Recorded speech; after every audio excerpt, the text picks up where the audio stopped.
Good morning, everyone.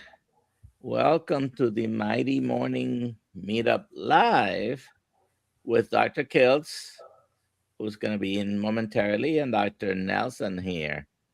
Uh, please let us know where you're watching from. I see already some names there. And if you have any questions, we're going to be talking to Cam in a second. And as always, put them in the chat.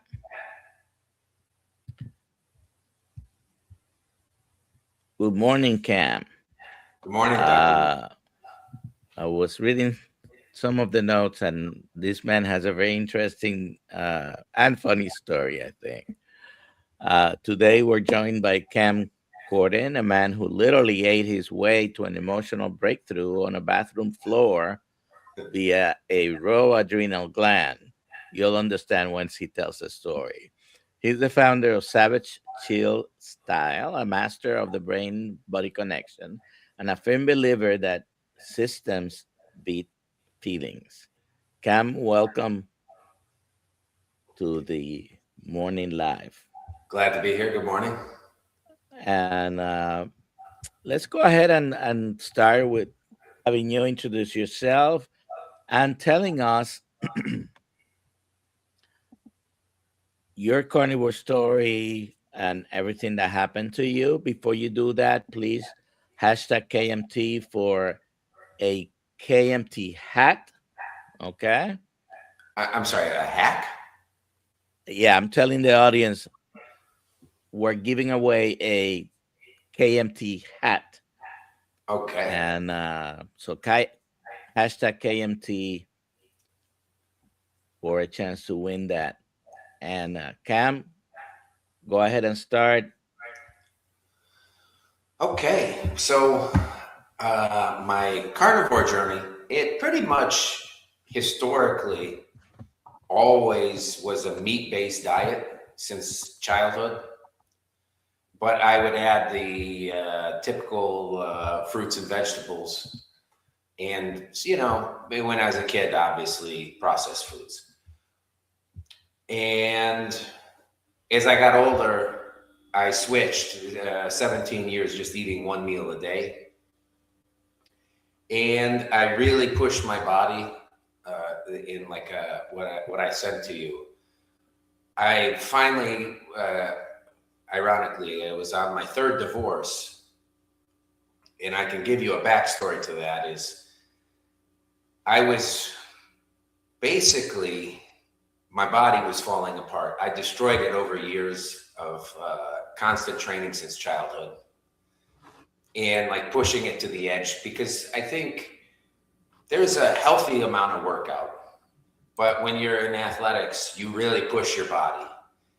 And by the time I was 37, it was something really wrong, really inflamed. And by 42, I felt like I was 70. And 44, it was on the night I was going through my third divorce and just agreed on it. I walked outside and I had a son from a previous marriage living with me. And then he was a sophomore and I did the math in my head and it was like 2.5 years till he graduated high school. And my identity has always been physical activity, and I destroyed the body like you can't believe. Surgeries, nerve damage, and I was out on the pool deck. I saw a kettlebell and did the math. It was 911 days, and I just said to myself, and I saw it shining on from the moonlight. I said, I'm going to grab that thing if I cannot fix my body in 911 days and just walk into the pool because I have nothing left to fight for. And it was a dark moment, but at the same time, it was a relief because there was something there. And I had a mission. I had a purpose again to fix this. And I just started at the basics, and it was simplifying everything and eventually, the divorce happened. And along the way, I started doing cold exposure extremely, like a somewhat carnivore. I wouldn't say it was like full carnivore because I would have like a cup of fruit at first. And over time, it was healing faster and faster. And a lot of the carnivore happened coincidentally because it was always a meat-based diet, but I had to cook for myself for the first time in my life. So I said, you know what? I know how to cook burgers. I'm eating burgers every night. And I have a background in systems. So it was, for me, I was prepping everything, just burgers. And once a day I'd, have a pound, maybe a pound and a half. And just, that's all I do. And through time, my body was healing. And eventually I met my fourth and final wife. And she, on the first date, said, I just eat meat. And I was just like, really? And it caught my eye because, one, I just naturally love meat. For me, it's easy. If you prepare vegetables, it's like, it's a pain. You have to cook them or sometimes chop them up. It leaves a huge mess. And I'm all about efficiency. So my first question was, well, how does it affect the digestion? You need the fiber, because that was like the big belief in my mind. He said, oh no, you don't need it. And I said, tell me more. He really was already several years in carnivore. She says, no, you just have to eat some butter. You have to make sure to get enough fat. So it blew my mind. And right away, I switched to 100% carnivore. That was like no big deal to me. It was like actually a relief because it made life easier. And along the way, we'll go to the story. We started dating more and more. And I started really exploring like organs, because I've naturally always loved organs. And I started getting really creative with it. And I saw these adrenal glands. And I said, oh, this is great. And on the package, there was a warning. Take it in small amounts. I was like, okay. And I took it with her. And right away, I started sweating. Like it was a strange feeling. Like I just started like sweating. My heart rate went up. Everything was like pulsating. And I was like, oh my God, what is going on? Like it was such a rush. I'm in the bathroom. I'm throwing up. I'm on the bathroom floor. And, she's very concerned. Yeah, I feel like I'm dying. And it was like the first time in my life that I was had like a true like emotion, like I could express my feelings to a woman, and I told her I loved her, and she was right there. So carnivore, in a sense, created a emotional connection that I've never experienced in my life.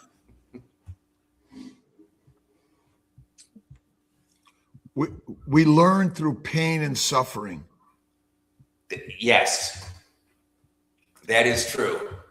It's the nature of the evolution of all materials. And we must suffer to understand. And it's like, why couldn't he have told us this the day we're born? Yeah. Yeah. And you learn a lot through it. And I think in today's world and everything about that in my book is about controlled discomfort, and through it you heal. And a lot of people, especially in today's age, we have more comfort than we've ever had in the history of the world. And what was comfortable 50 years ago or 30 years ago is now discomfort for everyone, and we have all sorts of problems from it. And I imagine 50, 100,000 years ago, we had problems too. Oh yeah, always problems. Always. But that's the nature of life.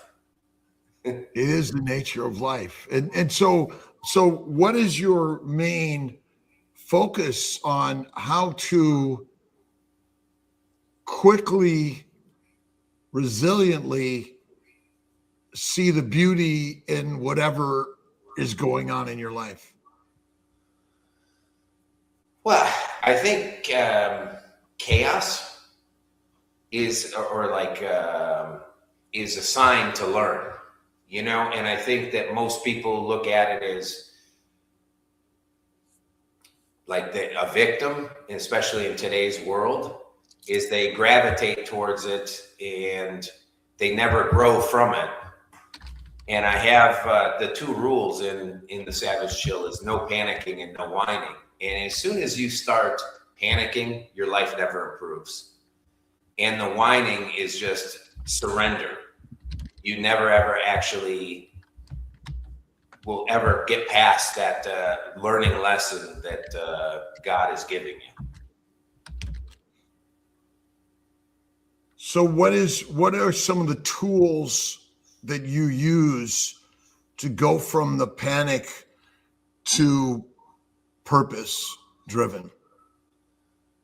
Well, I think like panicking, it's one of those things like no panicking, no whining. It sounds easy, but it's really not. And one of the tools I use is the cold exposure, because you really cannot panic if you're in the cold. It's a controlled discomfort, but it's cold. And the colder it is, the better. So when you go into it, it forces you to accept the actual condition. It's cold, you have to accept it. And the longer you stay in, the stronger your mind becomes for it. And you can handle it in everyday life when life eventually comes and punches you, because it will. It's just a matter of time, and it'll do it again, and then it will do it again. But you have to have the tools of controlled discomfort to go along with it. And why I call it Savage Chill is savage is doing the discomfort on purpose and accepting the truths as they are. And if you have savage without chill, it's just rage. And then the chill without savage is laziness. And the chill part is the no panicking and no whining. So you basically don't take, you look at everything in a controlled way, and you don't panic. You can't panic. I mean, everyone in life panics. They watch the news, they panic. And when you panic, for instance, I've like going back to Carnivore on this, is I watch a lot of people with the Carnivore is there's so much information on Carnivore when it's really a simple system. People are saying, well, maybe we should add fruits, we should do this. And there's too much information going through. And that, when you have so much information going through, it makes you lose willpower because it's not really systematized. So if you have everything prepped for the day, you know what you're going to cook, and you don't pay attention, you eliminate distractions, subtraction, instead of keep adding stuff to your life, you'll follow it. But if you're sitting there glued to the TV, you're not prepping your food, you're eventually going to go back to your old operating system of eating garbage food, and then the vicious cycle continues.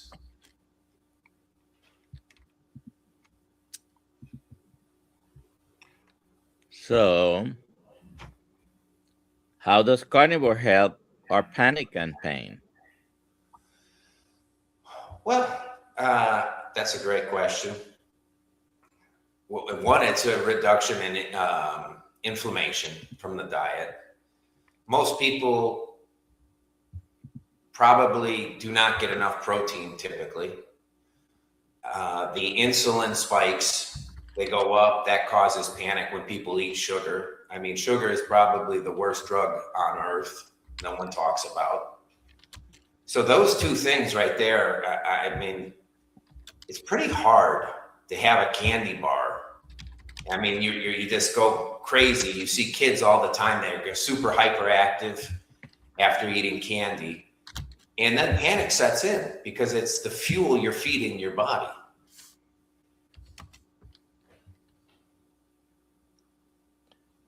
Do you eat enough protein, Dr. Kiltz? No. Because protein is the new carbohydrate. It's actually fat, I think, is our problem. Because I see a lot of carnivores don't eat enough fat. Because here's the simplicity of the story. Do we get fat because it's pathologic or biologic and physiologic? So we've made fat to be the cause of disease. But it's actually your body wants fat, but you don't eat it. Most carnivores eat lean meat and then protein shakes.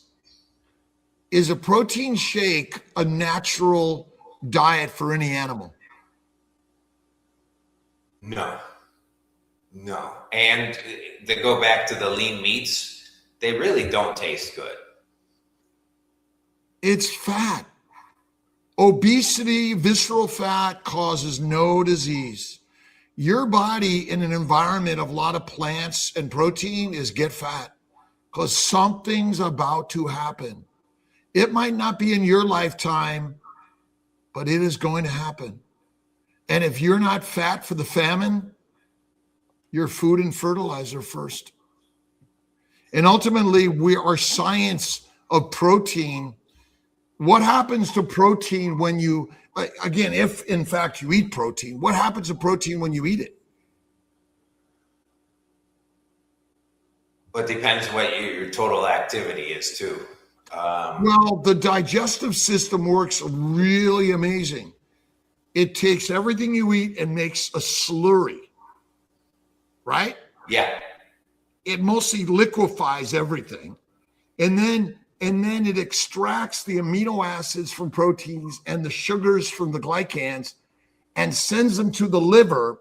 And the liver accepts insulin from the pancreas and converts those two things to fat. Would you say that the human body is doing a really good job of making fat? Oh, yeah. Is that pathologic or physiologic? It's by design. It's by design. And if we don't get fat, that means you're anorexic, cachectic, sarcopenic, and you're going to die. And we have taught, maybe you could highlight this a little bit. Aren't we taught that being skinny is better than being fat and eating low-fat diet is our primary message? Why are we linking to high protein these days, do you think? Well, that's interesting. And I think it all stems down to is the health, like the exercise routines around the world is heavily bodybuilder influenced that serves no purpose, especially, like it's even transferred into athletics and the whole methodology behind it. It's not functional strength. It's not healthy. And it's, bodybuilding has transferred in today's world to bodybuilders are the first look maxers. And that's another disturbing trend. It's coming out. What's look maxers? Kids that like men, young boys that are damaging their face to have cheekbones, taking certain drugs so they look good because they believe that if you have a certain profile, you will most likely succeed. And I think there's one that's like the main look maxer. He even tells people that small amounts of crystal meth are good for you. Well, aren't they pushing nicotine today? I mean, certainly caffeine and even marijuana as or THC and psilocybin, ayahuasca, and other neurologic manipulators. Yeah. And do bodybuilders in general live the longest? No, they're not healthy, and people have like I like to have this conversation because I have a background in jiu-jitsu, and my best friend, he's an ex-pro fighter. We laugh all the time about bodybuilders, and we always go through it is say if there was a fight between a professional bodybuilder and a tennis player, who wins? And if you ask people, they say, oh, the bodybuilder, they're so big and everything else. But if you look at the tennis player, they are a real athlete. They can move. They know how to generate torque. They have endurance. A bodybuilder, I've seen one walk upstairs, they're out of breath for 5 minutes.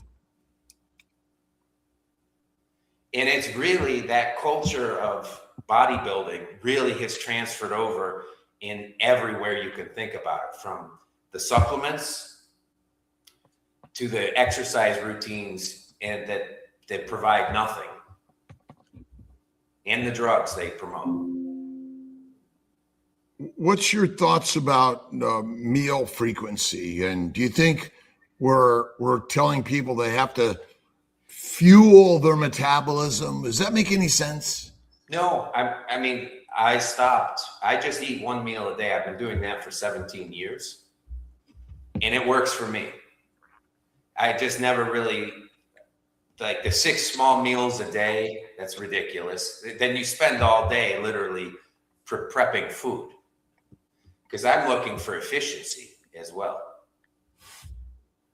Well, are you a different kind of body than everyone else? Not really. Are we different? No, I just think that we're conditioned to believe like it was 3 meals, then it was, it's a conditioning program where it doesn't make sense.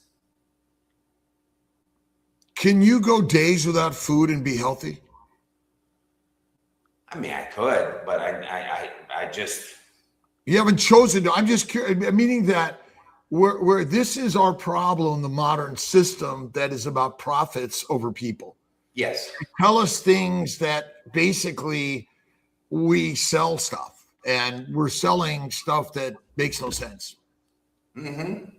And ultimately, you go to the grocery store, the supermarket, and let's see, you buy eggs, bacon, butter, cream, beef. How long does it take you to shop? It takes me literally, I think, 10 minutes.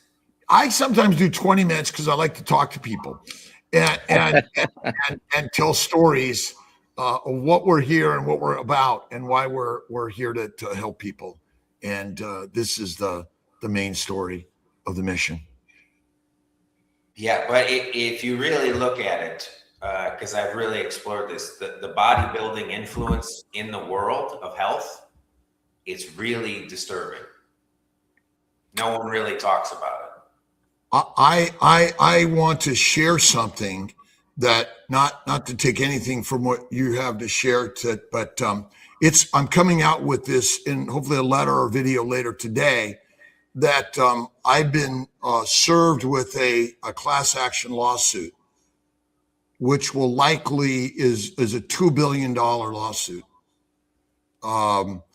and against CNY Fertility, for every time someone comes to our website, that link may be shared with Meta or Google. Are we sharing information with Meta or Google if people are on this? Right now we are. Okay, is that sharing people's personal information? Not directly, no. Not intentionally. It's illegal. And I'm being sued for it. Wow. And Here's interesting about these lawsuits, and it's a class action. You can look up class action lawsuit against CNY Fertility and Dr. Kiltz. Basically, it's $5,000 per incident, and it's potentially every single person that has come to my website in 4 years. There are 400,000 people that have touched my website in 4 years. I calculated that's $2 billion. And by the way, if I fight this and win, okay, if I fight this and win through a jury trial in upstate New York, and it costs me, what do you think it's going to cost me for that legal battle? Anyone have a guess? I would say probably north of 50 million. Who pays me that 50 million? No one. Nobody. And so this is our modern medical system and our system of control over the masses. And this is the message that use these devices, communicate, but now they're going after medical systems and care. Basically, it's a net of money making, and it's a $1 billion lawsuit that may shut me down. And I'm coming out with sharing this, not to fight it, but to just simply share the message that the message is not about helping people be healthy. And maybe that's the same, issues here we're we have young bodybuilders dying because the message is to do this, use high protein now and be skinny. But the message is killing our brothers and sisters. And my commitment is to not stop doing what I'm doing, even if I do it out of a van. I don't care. That is something. Well, it's all something, and you and all of us, everyone here is going through some problem, which ultimately there's a purpose to all of it, isn't there? Yeah, for sure. What was the inspiration to write your book, tell your story? My wife, she heard the story. She heard, originally I had the book, and it was broken down and it was really dry. And she's like, you have to put your personal story in it with how you created the system. And then when I put and then when I told her, because I never told anyone what led to this journey I went on, which was the 911 days. And she encouraged me to push it out, and she went through the system as well. And it's amazing, results. And it really comes out to it's a system of simplicity. It doesn't sound, people seem like it's extreme, but it's really not. And a lot of the things, like the big thing I talk about, not so much in the book, but to people, and it's the truth, most people are dehydrated. And that's where one of the anxiety things come from, along with information flow, if you watch the news, but it starts with hydration. And one of the biggest things that prevent people from actually following the system is clutter, physical clutter. And then I talk about problem solving through subtraction. And that means getting rid of people that don't serve your mission. And people don't like to hear it, but it's the truth. If your environment is not optimal, you probably can't stick to the system. And the other really big part of any system is it has to be simple. The more variables you add to it, the most likely it will break. It will fail. So when you design the system in all parts of your life and you break it down, it has to be realistic, not what you can do on your best day, but like what you can do on your worst day. and take away the decision process, because we live in an information, we have so much information coming at us, is that information drains willpower. So you need a system to basically take away decisions for your day. And I think that will make you stay on anything. Like I know people struggle with being on the carnivore diet because there's people out there and they say, well, don't do this, you can add fruit. And it adds a lot of like information, which causes that willpower to drop and they unsure. With a system, you really have to just believe in the system and follow the system, have a daily plan. And people really don't, I mean, I would say people underestimate the importance of that.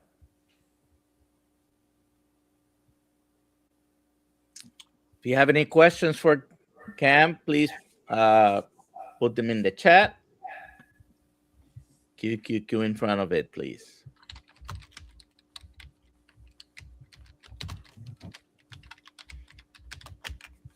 So, family, friends, you've been eating this way for some time. What do they think? You know, that's a great question. Is I don't care. I don't ask for their approval because I'm doing this for myself. And if people can't accept it, that's okay. That's where the subtraction comes in. They get cut. It doesn't matter. This is who I am. This is what I'm doing. And if they're not serving the purpose, or if they're trying to push their agenda, they're eliminated. It sounds cruel, but I don't want the drama in my life.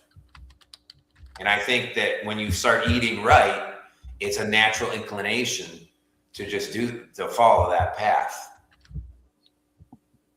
Have your kids joined you in eating this way? You know, my son's in college. I encourage the heavy meat, but you know, he's an adult now. He's 21. Not yet. Yeah, not technically not yet, but I encourage I'm not even an adult yet at 70. But at that age, I think if you push too hard, they will rebel against it. So I encourage it. He's seen how I operate. So naturally they take it from you because it's just the way the world works is they take pieces of, they see what works from you and they start taking it. And through time, they eventually follow you.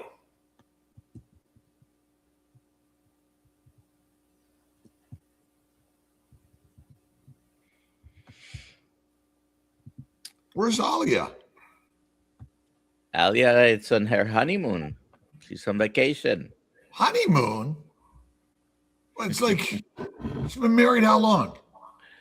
9 years. So she is going a celebration of her 9-year wedding anniversary. She's not going to be here today or tomorrow.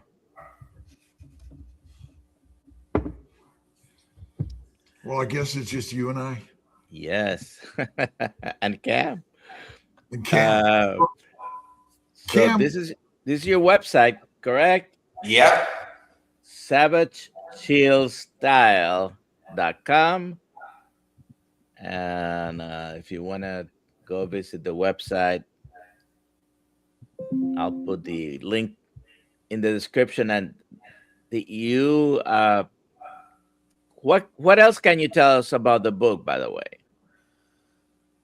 Well, the book is basically about it's designed for men. Basically, it's because I think men today are extremely weak. It goes through my story, but it basically breaks down the whole system step by step, and it starts with clutter. Yeah, I mean, I can't clutter, subtraction, and we can cover like in systems, cold exposure, the kettlebell. I believe in the kettlebell tremendously because you have to have functional strength, and basically designing a system based around you as well. And I think that is really the main thing, is having a framework where you can operate in peace and really fuel your body and mind. Because in today's world, there's too much going on, from information flow to actually, and this is a big one, I don't really talk about it in the book, but the chemicals that are everywhere from the clothes. If I mean, with the carnivore, I've noticed this, and my wife's really health conscious, is there's no scent. We don't use scented washing products, fabric softener, dishwasher detergent. And in today, like, your senses come back to life. I'm outside working out or sitting in the cold plunge. Someone walks by. I could smell their fabric softener for the first time in, decade. I have the sense of smell, and it's really kind of disturbing that other people can't smell it. You walk into department stores and you say, "Oh my God, the plugins, everything else. This is not good for your good for you. It's not good for your hormones." And this is probably why men are also weaker today, is because everything is scented. They wear colognes, they put terrible products on themselves, deodorant, and it's a real problem. I mean, like a major problem. I don't know if many of these products are endocrine disruptors, and they affect both men and women in the hormonal system by mimicking hormones, disrupting their function. And you are absolutely correct. The name of the book is what? Savage Chill, Die to Live. It's Okay. Everyone that reads it can't put it down. You'll read it in one sitting. And once you read it, it makes a lot of sense. There's uncomfortable truth. And you'll take something away from it. That is for sure. Because if you're struggling, and everyone goes through the struggling point, you will find something, how to solve where you are. You're not alone. And I think the no panicking, no whining, and how to deal with those things and recognize it, it'll change how you are, period. It's because if you let yourself in today's world watch the news, it's panic stricken, and that literally, they're doing it on purpose. And that's why if you watch the news, then they have those infomercials. They're selling garbage products. People buy it because it makes them feel good. So that, the consumerism cycle starts. And, cortisol spikes, you watch the news. And it's just like the world we live in today is we have billion-dollar companies that are really targeting you mentally. And they know exactly what they're doing to get you to buy, to make you unhealthy. Then you're buying, then you go to the doctor prescribes you drugs. And one of the things I talk about in the book that helped me with the nerve damage quite a bit was niacin. And if you talk to doctors, the Flushing one, they're against niacin. And I think it's a great product. I stand by that, and it helps people. But it's a controversial vitamin that they all say, like, stay away from it. Yet, the big pharmaceutical companies do prescribe niacin, but they have the time-release version that is very detrimental to your liver. Terry P. asks, so is kettlebells your go-to for training? Absolutely. And this book is all about efficiency and sticking to a system. So if you have a gym membership, you have to have motivation to actually get in the car, go 15 minutes, and then you have to wait for machines when you're at the gym. Most of the machines don't really serve a purpose. Now, with the Savage Chill system, it's literally, you get into the cold, the ice plunge, you come out, you're cold, your hormones are jacked, adrenaline, norepinephrine, it's through the roof. You grab the kettlebell. There's no decision process because you're cold, your hormones are up, and you're ready to go. Your primal instincts are there, and it's simple. It's small. It's functional. It's a great product. You buy it once. You can take it with you. It's the greatest piece of equipment that there is, just for that reason, because we don't need gym memberships. It's a lot of commitment. It's a lot of drama going there. And for me, it's my preferred choice. Do you do any sauna? I do. I like the sauna. Okay. Unfortunately, my sauna, for unknown reasons, the glass door on it, one day, the impact glass, it just exploded. So I have to get that repaired, but I do like sauna. And when you use it, do you combine it with a cold plunge? I mean, any particular order, or you avoid doing one and the other together on the same day, or anything like that?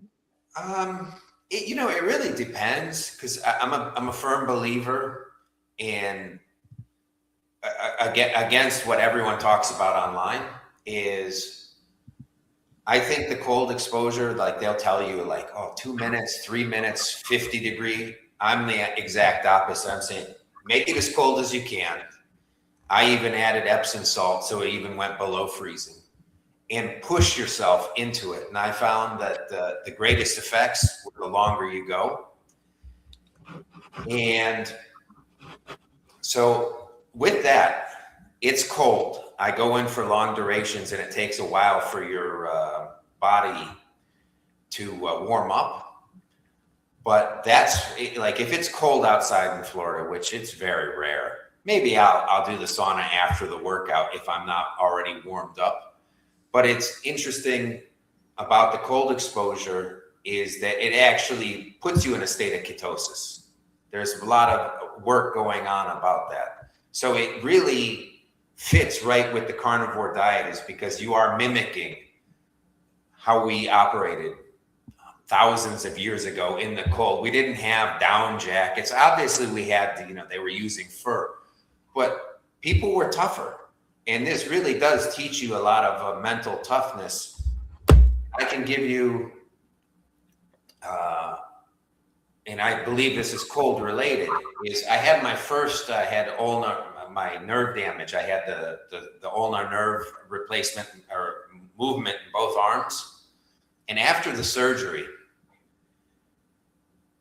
and the anesthesia, I felt terrible. I had to take the nausea medicine, the pain medicine. It was brutal. So fast forward, I'm doing the cold exposure, and I'm doing it religiously every day. I never miss it. I never miss a workout, never miss the cold exposure. And I have to get my elbow scoped. I had like the size of a grate floating around in my left elbow. And when I did the surgery after the anesthesia, I woke up fresh, no fogginess, nothing. And there was no need for me to take pain medication, because I don't know if it's the cold exposure or what it was, but I wasn't like just out toughing it. Is that my body was trained. The cold exposure trains your body. And if you combine it with the carnivore, and the whole system of cold exposure, kettlebell, carnivore, you're going to see a remarkable difference on your body and your mind. I really think cold exposure goes very well with carnivore. I like the contrast: hot, cold, sauna, hot tub, cold plunge. I think that contrast feels invigorating. do you go from hot to cold right away, or You know Dr. what? Kiltz? Oh, I do. I Okay. do. And then I just again, it's more of a mindset feeling of the wide differences of those two feelings, really hot, really cold. And I think that sort of builds our resilience on both sides. No, it does, and it flushes all the metabolic waste. That's a great. I don't know. It feels good. I don't know what metabolic waste it gets out. I always wonder about that. Yeah. Which one? I do a lot of. I did a lot of research back in the day because I was in athletics, and I would get. If you remember, in the late '80s, early '90s, I was getting the Soviet Sports Review translated to English and reading it. And they called that the Russian shower, and it increased the recovery rate dramatically. Hot, cold, alternating. And no, it definitely works. Well, again, the mindset is the master set. Yes. Remember, I'm selling a sauna or a cold plunge. I'm going to write a lot of detailed science on that, which I call likely scientism. When it makes you feel good, it's likely dopamine. Yeah. This is dopamine. But I would encourage you to try. Do it. Cold plunge followed by the workout, because it really, the beauty of it is, because I think I can speak for everyone. I don't like working out. It's always, it's a motivation thing. You have to be motivated to work out. But when you do the cold exposure first, there is no motivation. Is because you're cold. You're saying, like, I'm going to grab that kettlebell. I have to go. And your adrenaline and norepinephrine is through the roof. And you're going to do it without motivation. And that's one of the big benefits I like about it, is like there's no warm up needed. I want to know how much workout Rick does. I'm sorry? He works out every day, but he just gets up and work. Well, but that's maybe, what type of work do you do, by the way? What's your day job? I do this, and I'm involved in software, and I have a background in system dynamics. So what does your work do for you? What does it do for me? Pays bills. This is my work. This is my true passion, is helping people. Well, does your software help people? My software? I mean, your coding? Coding is a dying field, first of all. Is it dead yet? I wouldn't say yet. So what if it's alive and well and growing, but now everyone has control of coding? But I want to get back to, no matter what you do in your work, it's powerful, because our mind is a worker. And I think where you mentioned comfort crisis. I mean, ultimately, right? It's we don't hunt and gather. We search and and write code, right? Yeah. I mean, which is our work, which provides the fuel, which is now shells, trinkets, no gold nuggets, no digital currency, right? Yeah. Which makes our women happy, which makes us happy. That is true. I mean, I enjoy the system aspect, because everything in life is a system, whether you want to believe it or not. And I think once you start systematizing and every part of your life, you actually have more freedom. And I'm a big believer in checklists. Like, if you go out of the house, everything you need, like, I never leave the house without, like, depending how long I'm going, how many bottles of water do I need? And for me, I feel I need a lot of water, especially considering I just eat once a day. If you eat 6 meals a day, you probably don't need a lot of water because you're eating all that fruit. Yeah. Jennifer Edwards has a question. Do you have a certain cold plunge you recommend? I actually built my cold plunge out of a deep freezer. And I think it's the most cost effective. And it's pretty simple setup. You just get JB water weld where all the seams are, seal it up. You can get an Amazon regulator where it turns the cold plunge on and off. It's like for a beer keg. And just get some water pumps. I actually have a link on my website. If you look at gear, it'll show everything you need from Amazon.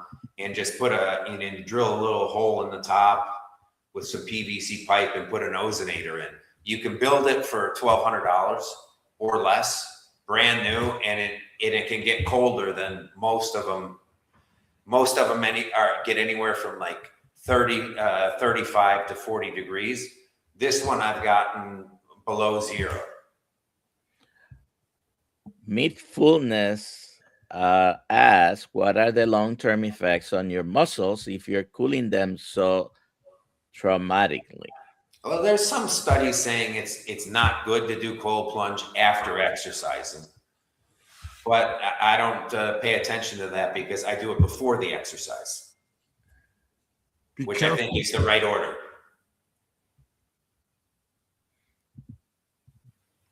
Life is kind of risky. It is. I do hormetic stress every day, Dr. Kiltz. When I come home, I get yelled at.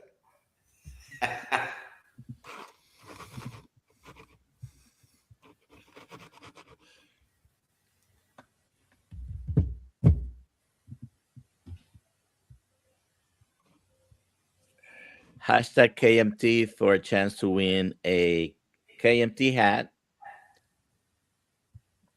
Okay. I have one exercise I do every day, Monday through Friday at 6 a.m. Push-ups? Well, I've already done that probably at 5 a.m., but I come to the community and hang out with my brothers here and Ali and all my brothers and sisters and everyone, because the community seems to be such a critical. It doesn't matter what you're going through in life. Go to church. This is our church. It's a religious, spiritual connection of humans to share ideas, whether we all agree on them or not, doesn't matter. But we're learning things, and like you've suffered, but you've put down your story, you're sharing it, and I think that's important. Yeah, and I can't emphasize, if you get the book, systems will make your life better. They will give you more freedom. If you just wake up and you're right into chaos, you're most likely going to fail at everything you do slowly. And I think that is one of the big problems people have, is they wake up first thing in the morning, they don't drink water, and they're right on the coffee. They're throwing gasoline on a fire. You're already dehydrated. Water, and then the clutter, everything should be systematized. It sounds not very exciting, but if you actually break down your day with contingencies, I have contingencies since I usually don't wake up so early to at 6 a.m. ready to go. I had a contingency plan for my morning routine and exercise. I know what I had to do with the limited amount of time. There was no thought process, so I didn't have to sit there and say, "Oh, should I do this? Should I skip it?" Because everything there's a contingency on, and I think it helps. Well, if pilots took off on a plane without going through a specific list of things, we would all be in trouble. Terry P asked, do you have workout videos? I can, on the website, I actually give my workout out. You can fill it out. And I do have an online school that actually goes through the workout, and I show it, but It's great. It's simple, and I think that's the other thing. Back to the workouts, is it's way overcomplicated what people recommend. You don't need this fancy thing, and if you're going to a personal trainer, stop. Is like the cold exposure, it resets your nervous system. If you look at like real athletes, I refer a lot to the Soviets back in the day. They were way ahead of us in exercise science. They never missed reps when they were the weightlifters. Everything was pre-planned. You never trained to failure. You never miss a rep. If you're gonna do, if you can do 10 push-ups, don't push yourself to failure. One, it burns your central nervous system out. And that's what trainers do. And that's how people, they go to the trainer and they feel like, my trainer killed me today. I can barely walk. I can puke. You just fried your central nervous system. Good luck 2 weeks from now. You're going to kill your willpower. There should be no willpower. You shouldn't need motivation when you do stuff, because that's short-lived and your body can't handle. It's all about controlling and resetting your central nervous system. We have a good question here. Brian Arias, Cam, will your book help someone who has to exercise from a chair? Yeah, I mean, the book is more than just exercise. And I really go over it in the book. I'll show you my workout, but you have to customize what your life is. And I think it's really important. The system has to be compatible with you. And we're always chasing someone else's system, buying someone else's program. That program was designed for them. And it's really important to do what you can, and where you can do it every day, even on your worst days. That's the right system. It works for you. Was Jack LaLanne's dog Scout? Wasn't that? I mean, you're right. Jack LaLanne. I remember my mother doing Jack LaLanne exercise from a chair back in the 50s. No, Jack LaLanne was great. They don't make them like him anymore. Well, I think all of us are made like Jack. All of us. We just have to. It's like you're writing a book to teach us how to be like you, right? You're sharing ideas. For all of us to be better, right? Yeah. And because ultimately we're not different. We're the same. We're just for teachers or trainers or methods, and through your experience and your book and your stuff that you're helping us. I love it. Yeah, but like the system compatibility is the real thing. Like, for instance, I like to use this example. If someone told me if I ran 10 minutes a day, it would do X for me, I'd probably look, after 2 weeks, I would stop, because I have to be honest. I hate running. I'm not going to do it. You have to really choose, everyone has to choose what they like, for it to be compatible. I just want to smoke a cigar with Mitch. All right. Who's the winner, Doctor? Lines. Oh, do you exercise the same body part twice? And let me do this, because we're about to. That's a great question. We're going to sign off here before the hour, because this way that everyone gets it translated into multiple languages and gets to share our savage chill brother, Cam. All right. Thank you for having me on. Oh, it's been a pleasure. We're grateful to you. We're all getting the book. And will we see people later today, Dr. Nelson? Yes. Have a live stream at 3 and Zoom call at 5:30. Lizzie World, email Alia. Have a great day. Alia at DrKiltz.